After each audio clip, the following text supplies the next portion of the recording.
Assalamualaikum warahmatullahi wabarakatuh. Perkenalkan, nama saya Nur Amalina, NIM I011708, kelas Ilmu Hukum A 2017. Baik, kali ini saya akan mengeluarkan materi tentang mata kuliah Antropologi Hukum. Apa itu antropologi hukum? Nah, selanjutnya yang pertama tentang pengertian antropologi hukum. Nah, antropologi hukum adalah ilmu yang mempelajari tentang manusia dengan kebudayaan yang khusus di bidang hukum. Antropologi hukum ini merupakan suatu ilmu yang mempelajari tentang tentang manusia dan kaidah-kaidah sosial yang bersifat hukum. Selanjutnya adalah ruang lingkup antropologi hukum. Antropologi ini terbagi menjadi dua. Yang pertama adalah paleoantropologi dan antropologi fisik.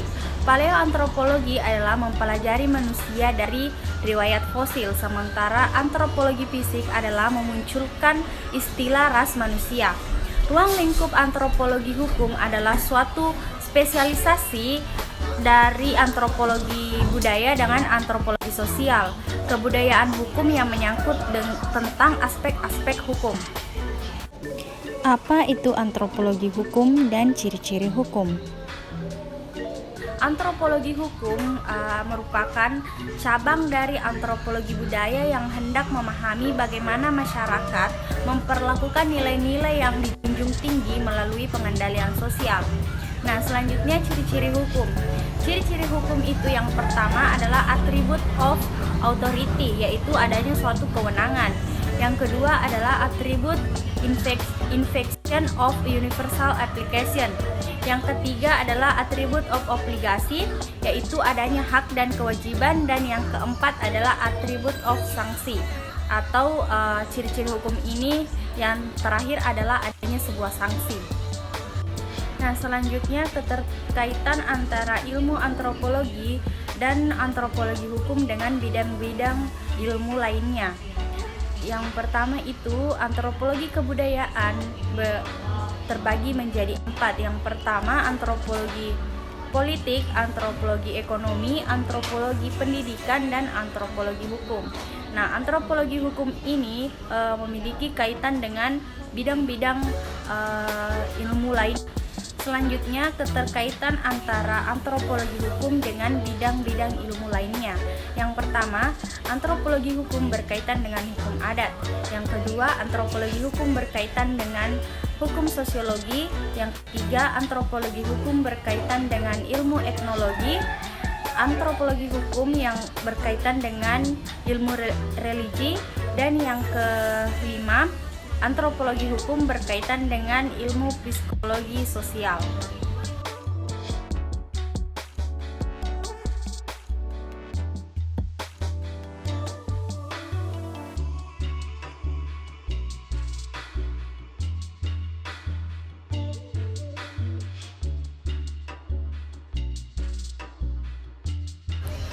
Sekarang saya akan menjelaskan sedikit keterkaitan antara antropologi hukum dengan hukum sosiologi.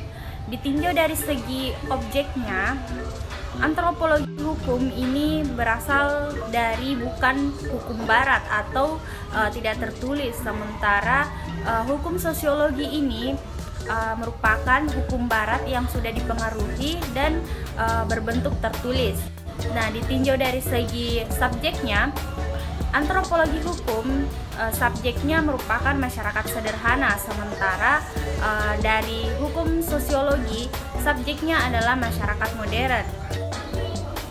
Nah, kemudian ditinjau dari segi perspektifnya, antropologi hukum perspektifnya adalah budaya, sementara hukum sosiologi adalah sosial.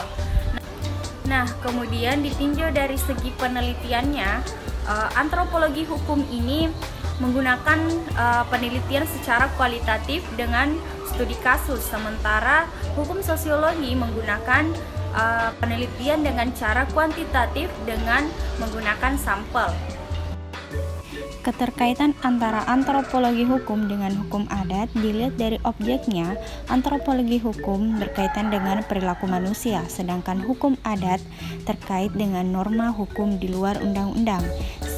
Kemudian dilihat dari pendekatan, antropologi hukum menggunakan pendekatan holistik, sedangkan hukum adat menggunakan pendekatan yuridis normatif. Nah, dilihat lagi dari sifat penelitiannya, antropologi hukum memiliki sifat penelitian dengan penelitian lapangan, sedangkan hukum adat melalui studi pustaka dan dokumen. Nah, selanjutnya dilihat lagi dari norma. Antropologi hukum terkaitan dengan kenyataan, sedangkan hukum adat berkait dengan dikehendaki. Kecenderungan penelitian antropologi hukum yang pertama, ideological method, yaitu melakukan investigasi terhadap norma masyarakat yang direkam dari ingatan untuk membuat keputusan hukum. Yang kedua, descriptive method, yaitu melakukan pengamatan terhadap setiap tindakan nyata dan perilaku aktual dari masyarakat. Yang ketiga, trouble case method, yaitu mengkaji kasus-kasus sengketa yang pernah terjadi dan yang sedang terjadi dalam masyarakat. Selanjutnya adalah pluralisme hukum, yaitu situasi di mana dua atau lebih sistem hukum bekerja secara berdampingan dalam satu bidang kehidupan yang sama atau untuk menjelaskan dua atau lebih sistem pengendalian sosial dalam satu bidang kehidupan sosial.